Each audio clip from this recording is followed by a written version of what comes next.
What's going on, guys? It's Dan, your Wi-Fi astronaut, back here again for another video. And today we are going to be talking about why it's important to leverage other areas of Amazon when you are selling. So specifically, I want to speak about you need to be always expanding your inventory. And what I mean by that is across different categories. You don't want to be limiting yourself to specific categories or specific brands in case something goes wrong. So what I mean by this is, let's say you're only selling one brand.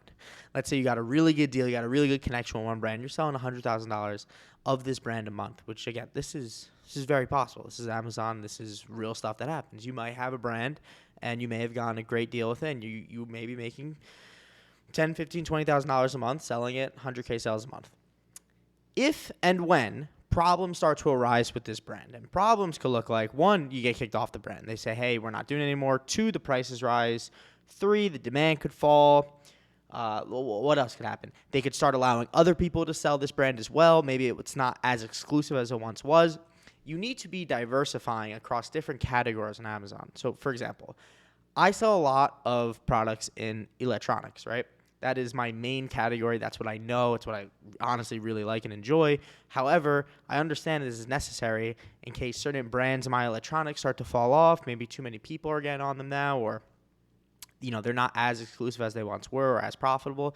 I need to have, other products as anchors in my business. So, I have a larger grocery section now. I have a larger home goods section now.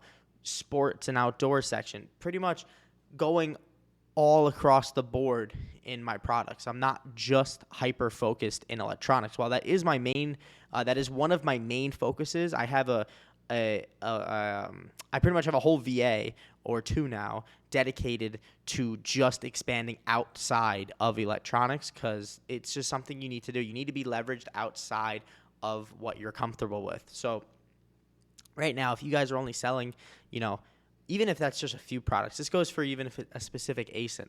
If you're only selling one or two ASINs, and again, there are ASINs where you could be selling it, and you could be selling it and making $10K a month on a couple ASINs, eventually that's going to stop, right? Once you find it, it may feel like easy money, but I promise you, eventually that will fall off the wayside.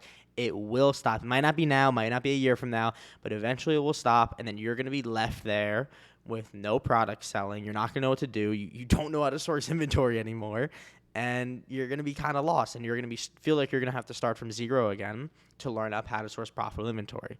Again, that hits on why it's important to always be sourcing profitable inventory. You need to have those skills sharp, and they need to be ready to go at a moment's notice, because when these problems happen, you have to be ready and willing and able to adapt to them. If you're not always sourcing inventory, one, your business isn't growing, and two, what do you do? You need to be always sourcing profitable inventory. That the only way your business is going to grow is by expanding your product catalog. And by expanding your product catalog, you're either adding on more ASINs, or you're going deeper on some ASINs where you might be selling out, and so you're always in stock in them. You're either doing one or two of those things. You're either sourcing inventory or get some capital. Either or, pick one, figure out one, whichever one you need. Source more inventory or get more capital. That's the only thing you need to do in your business. But the first thing is you need to have the correct inventory to buy. Because if you have $1 million and you buy the wrong inventory, you're going to lose your money. You're going to lose money. Not all of it, but you're going to lose money. And you're going to continue to lose money. So narrow down your sourcing skills. Watch videos. Consume content, how to do it properly. Trial and error. Test order products. Be smart. Ask friends. Form a little community of your own, group chat. Send Keepa charts around. You don't need to send the products. Just send a screenshot of the Keepa chart. Be like, hey, what do you think about this? You don't have to tell them the product. Get other opinions on products. Don't think you know all the answers, because you don't. All right? Get other opinions. Be safe, guys. See you on the Amazon streets. Peace.